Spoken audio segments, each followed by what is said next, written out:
Good turnout for this morning. This is great. All right. Well, good morning, y'all. We wanted to have a little info session walkthrough of the ZENTRA app. And so Reese is gonna do that. And welcome to a bunch of producers out there, Harry and a bunch of others. It's good to see y'all. So thanks for staying tuned. We'll kind of walk through this ZENTRA app and what that looks like for your soil moisture monitor systems a little bit. And we'll keep it pretty quick and simple. We'll do that. We'll have a little presentation from Reese. He's kind of got a little presentation walkthrough for you with some screenshots. And then Steve Blecker with CSU is going to pipe in for just a minute as well about some comments there. And then we'll open it up for some questions. That's all we wanted to review today, kind of quick and dirty.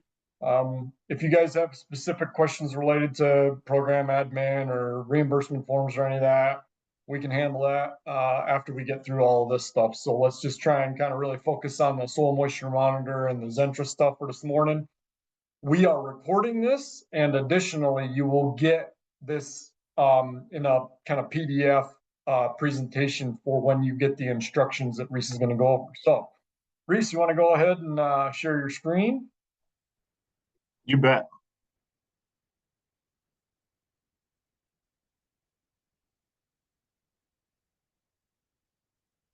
Excellent. I'm seeing it. You want to go back to that main screen just to make sure you can move through it real quick? There we go. There we go. All right. Excellent. Go ahead, Reese. Take it away. Thank you, sir. You bet. Hey, everybody. Thanks for joining today. With all of the soil moisture monitors installed, now it's time to talk how our producers can utilize the data and get logged in on the app and online. So first things first is you will hopefully receive an email initially from the CDA soil health team that provides this instructions presentation that you see and another instructions presentation that is focused more on accessing your probes data from the ZENTRA Cloud website. But this presentation specifically is going to focus on using the ZENTRA Field or the ZENTRA Cloud app. And these emails might be simultaneous, so just keep that in mind. The second email you will receive is an invite from Meter to set up your account. The email should look something like this, the screenshot to the right that you see, where your producer or you can create a login to set up your account. If you already have an account, it'll give you an option just to sign in via another link on the screenshot that you can see and just access all your data and your probe from there. Once you click on the account, you have two options. You can sign up with your email, or you can just log in with your email and the password you already have. And from there, once you set up your account, you want to download the ZENTRA Field app. Just keep in mind there's two apps in the App Store from ZENTRA, one being the utility app, the other being the ZENTRA Cloud or the Field app, where you can access this information and get logged into your probe to see all the data it's recording. The app login page will look something like this. You'll use the same login that you utilized online to set up your account or log in from your desktop computer to access your app. Once you're logged in, it'll look something like this. Well, as a producer, they should only have access to one probe, right? As a district, that will look a little bit different. You should be able to see all the probes that you have from your producers in your enrolled district. And you can change access points up at the top of the screen. But for the purposes of this presentation and our producers, they will have access to one probe and they can utilize the tools at the bottom of the app screen here. So from the home screen, you want to select the Devices tab, and this will give them access to the latest data from their probes, the Teros 10 probe and the Teros 11 probe. From there, you can then access data from the Charts tab. This will show you recorded data from each of your probes to the given set time interval, which is typically 12 to 24 hours. And that'll exhibit your temperature and your moisture from both probes.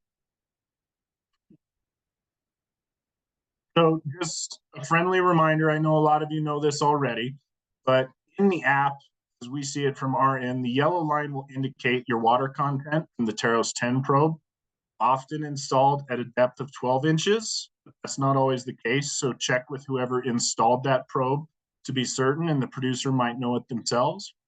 The gray line will indicate the water content of your Taros 11 probe, which is often installed at a shallower depth or around 6 inches. And then the bottom chart is going to show you your temperature data, which is reflected as an orange line, recorded every 24 hours, just like your moisture data.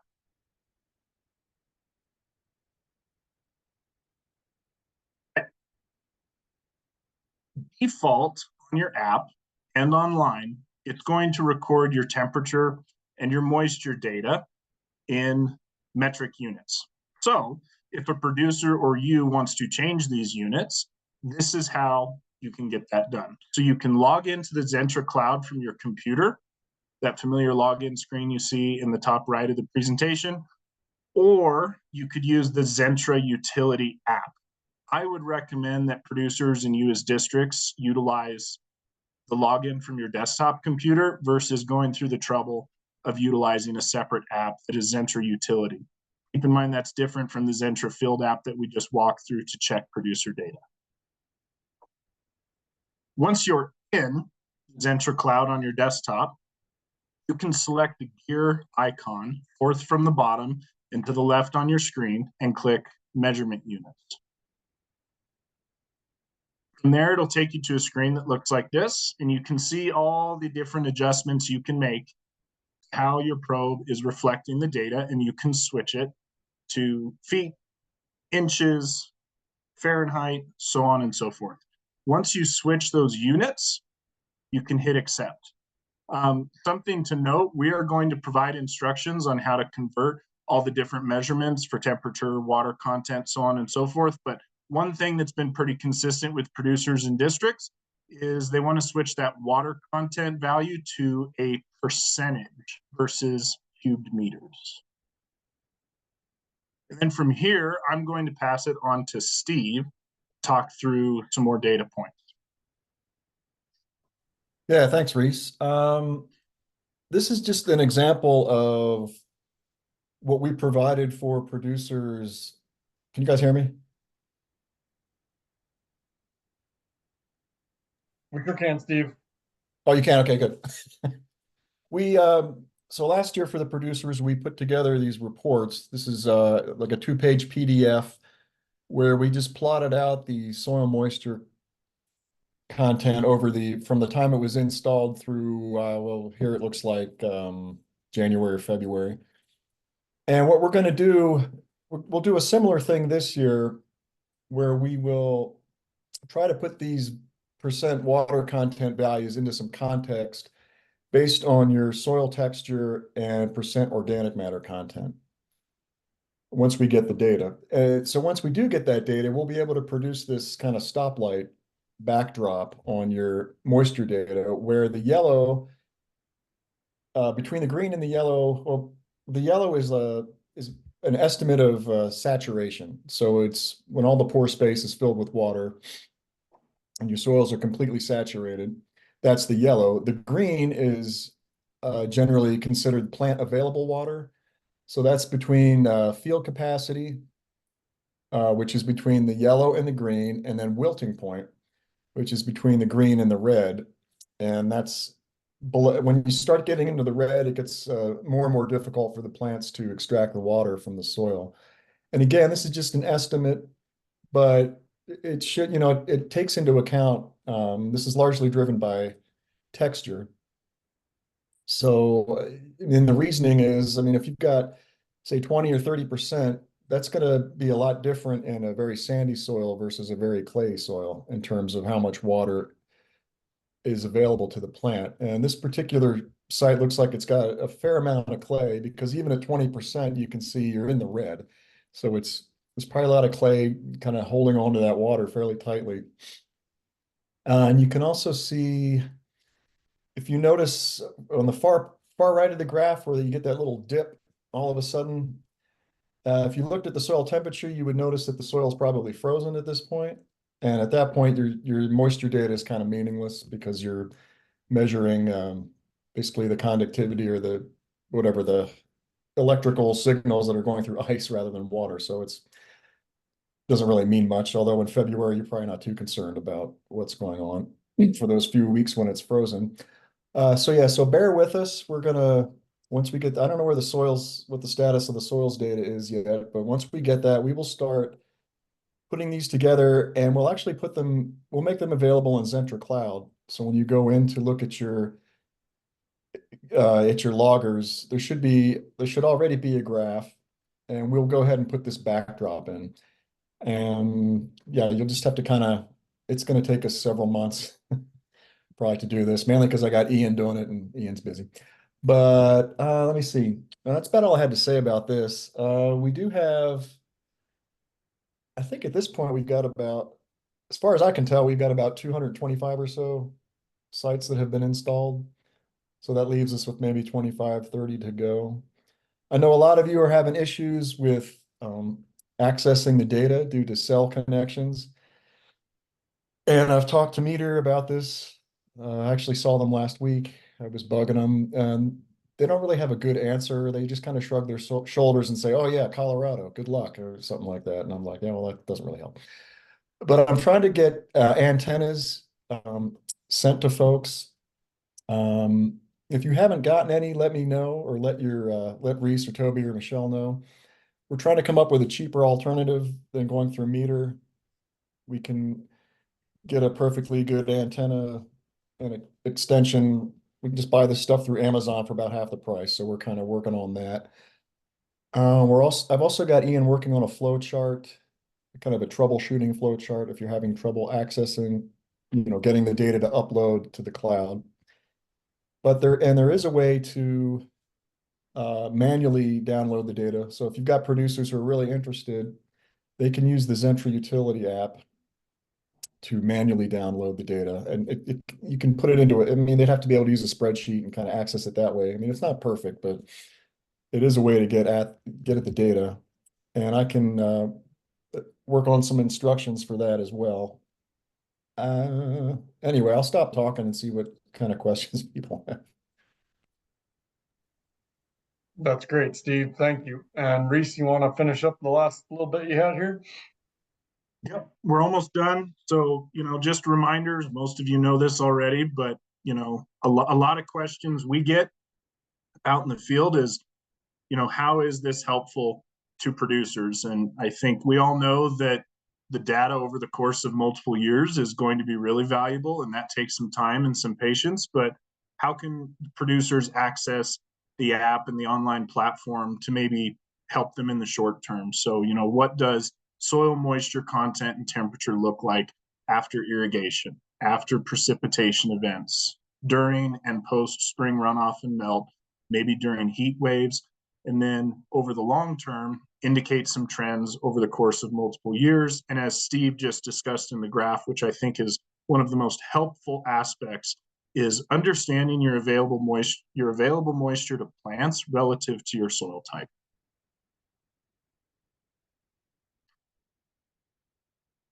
And if not, any questions now, please reach out to our CDA Soil Health Team email, and hopefully we could walk you through some questions or any issues you guys have getting set up on the ZENTRA Cloud, or producers getting set up as well.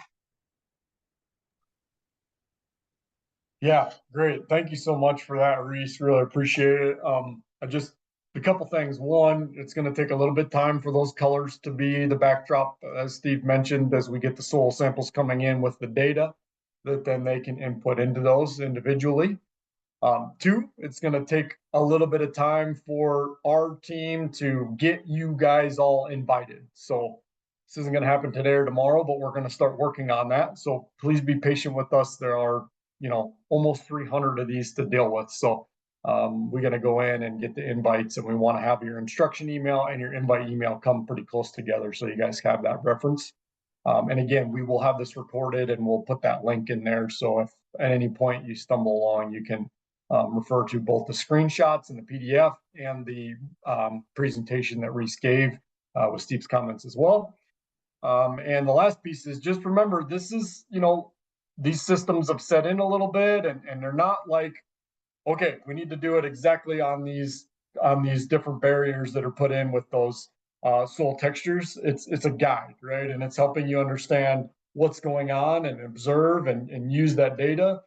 And I think when you get that report at the end of this year, you'll really be able to kind of keep track of what happened, how you irrigated, what the plants were looking like, and really be able to make those connections and use this to give you more information, more ammo in your tool belt here to do a better job improving the moisture situation on your soils. So it's not a like you must water right now, you must stop watering right now. It's more of a guide and giving you some frameworks to stay within. And Miller, you've been doing a lot of this stuff for a long time. I wonder if maybe you had any comments to add to what this looks like and what your thoughts are to help guide people and think through how we do this. Yeah, I think the first thing you're going to get out of these is just to compare the trend lines to your weather conditions, and as folks have been saying, match it to your irrigation events. So you're going to want to be recording those if you're not already, and then when you get that green bar on there, you'll be able to see either irrigation event or precipitation, and then kind of compare that to temperature during the day and see kind of what your trend lines are doing. Yeah, that's typically what we tell people when we first get them installed was don't worry so much about those thresholds. Really just look at the drying trend and see, hey, why is it dipping so quickly this time compared to the last time I irrigated? This time it's going down really fast, my soil moisture. Oh, wow, it's been windier and things like that. So it really helps to kind of tie that soil moisture to climate, to weather. So that's the number one thing I'd start to look at. And then as you become more familiar with them over time, and they're out there for longer and get more, the probes get more sort of integrated into the soil, you'll be able to start to really have, know what each of the numbers means when you hit a specific threshold on there. But at first, just keep an eye on trends. Great, man. Appreciate those comments. Steve, did you think of anything else you wanted to mention? Yeah, just briefly. So the ZENTRA utility app is nice, just because you have it on your phone, you can pull up the measurements and just kind of look at them real quick. But if you want to, you can't really do a whole lot other than look at the graphs. I mean, not that you want to do more than that, but if you do, ZENTRA Cloud, you have a lot more options too. I mean, you guys could even create your own graphs if you wanted. There's just more utility as far as that zentracloud.com on your computer. As far as the invitations go, they for some reason people just don't seem to get them sometimes, and I warn people to look in their junk folders and all that, but even then sometimes they don't show up. And once again, Meter, I feel like I'm giving Meter a hard time today, but I gave them a hard time last week too. They don't care. Well, they do care, obviously. But yeah, you just keep trying, make sure the producer knows that the email went out. And I don't know if there's an alternate email to try. I mean, anyway, there's a lot of this stuff that's frustrating. I can appreciate that because, like I said, there's dozens of these loggers that are not uploading data and they're probably working just fine, but the cell connection in various parts of the state is just not conducive to communicating. Anyway. Yeah, that's why we'll try and send that instruction email together with that invite email. I'll try and do them as close together as we can so that if you see the instruction email from me also, or from the CDA Souls email, also be sure to look for the invite from ZENTRA that might have made it in your junk box. And if it doesn't get there, we'll make sure we get that figured out for you. So Great, appreciate all that. So it looks like Regan has a question about the solar cell being covered up. I mean, if you see that, please just go ahead and maybe throw some water on it and rinse it off. It's obviously doing the best it can. There's not a ton of juice that's necessary there. But if you observe there's some obstruction on the solar panel, try and get it cleaned off whenever you notice those things. It's not Yeah, and gonna that won't impact the cell. That'll Right. cause the batteries not to charge as fast, and eventually they'll, run out of juice. But yeah, that shouldn't. I mean, there's all kinds of things that impact the cell signal, but that shouldn't be one of them. Correct. So we'll do our best to kind of keep track of things and obviously, on our side and with Steve's help, we're looking at when there's problem sensors that we can identify and trying to figure out methods to fix them. And we're logging these things so that we can get out and do repairs or talk you through how to fix things or whatever. So, if you notice something's going on, please don't hesitate to reach out to your conservation partner to reach out to us, and we can go ahead and make sure we're keeping in good communications on all that stuff. So the taps will most likely be on the same invite email. Either the tap or the district will be copied on all this stuff. So you guys should be understanding when the producer gets the email, you'll get an email as well. We actually might be reaching out to some of you because we don't have everyone's individual producer email address necessarily. Sometimes we skipped over that or maybe didn't collect it. And so we'll make sure everybody's in good communications in terms of getting that invite out there, and we'll copy everybody who's involved in a given producer's field. So should be in a good place there. Yeah, and just to kind of throw something else in the mix here. So as the loggers have gotten installed and the survey forms have been filled out, I take each one of those and put them in their own organization. And then I go ahead and send an invite out to Riza or Lisa, Toby, Reese, Michelle. I guess Vanessa left or was leaving. And then if I happen to know the conservation district folks contacts, I'll invite them as well. And there are a bunch of producers that we've already sent invites out to, just depending on the conservation district. The other thing is there is an option within ZENTRA Cloud that you can set up I've tried to set this up for the different folks like Toby and Reese and Michelle you should be getting a daily email from ZENTRA notifying you when there are issues with the different loggers, like sensors aren't reading. I can't remember the list of flags that will generate an email that will go out and let you know something's wrong. But so that system isn't always great. It seems to have some bugs, but hopefully you guys have been getting some emails in that regard, just to kind of keep on top of where we need to get out in the field and check if critters have eaten through the cables or the connections come loose. I mean, those are the two main things that go wrong. Yeah, we found what do we find out there, Toby? Somebody had dug up a whole line.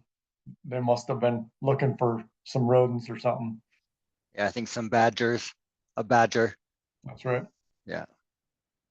So we're doing the best we can to keep up with these, but not all, Steve, that was one of the ones you identified that was reading it not being in the moisture. And so we were able to go out and check that one. And the badger must have gotten aggravated at the buzzing or the signal or something and dug the whole line up, and we replaced that. But hopefully that doesn't end up continuing to happen. But we'll have some of those and we'll fix them the best we can.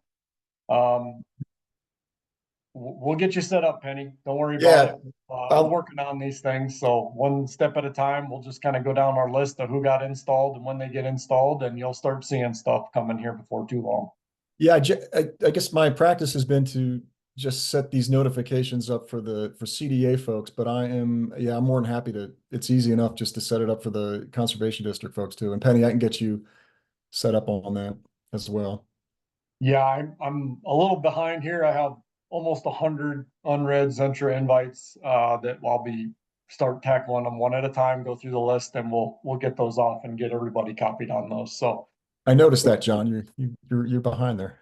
little behind. It's been a little busy the last couple of weeks. So but that's what we're gonna do. We're gonna start kind of going down the list one at a time, and we'll just address it. And we should get everybody connected that needs to connect with the producer, with the district or entity who's involved, and everybody else. So you'll start seeing all that stuff. And again, like we said, once we send out those invites, we'll copy everybody who's needing to be involved in that and move through the list. Any other specific questions on any of this stuff that we can help you with? Please be patient with us is one last comment I'd like to make. It's a lot, it's a big lift, and it's one at a time. So, yeah. Yeah, just a reminder, if you do have a logger that you can't access the data due to cell coverage issues, make sure you're letting the CDA folks or myself know. And we do have a bunch of antennas circulating right now, but probably need more, I would guess. So if you let us know how many loggers you're having trouble with, and we'll try to get some antennas out to you within a week or two of when you notify us. Great. Thanks, Steve. Having said that, however, there may be sites where nothing's gonna work, and you're just gonna have to manually download the data. I mean, Yep. And we can help with that too. It looks like, Nancy, you're trying to ask a question, but I can't hear you. I see you talking and you're unmuted, but nothing's coming across. You might have to go to the little arrow down by your audio and switch your microphone, or type it in the box.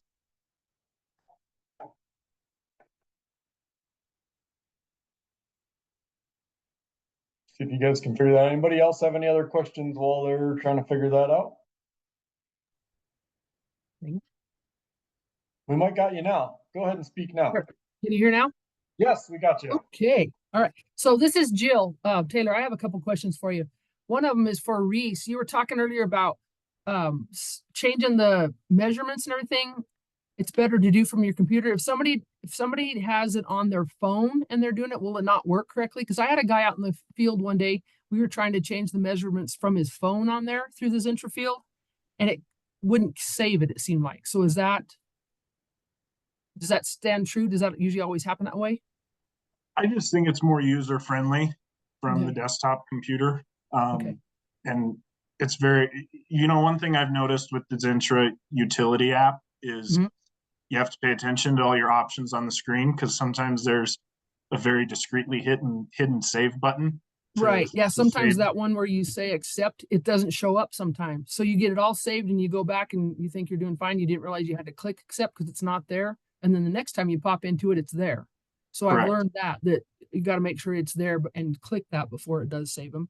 And we did find that after about 2 or 3 tries with his phone that day. So I think he's having luck now. I just wondered if maybe it just didn't work on the ZENTRA field very well, since you had said that earlier.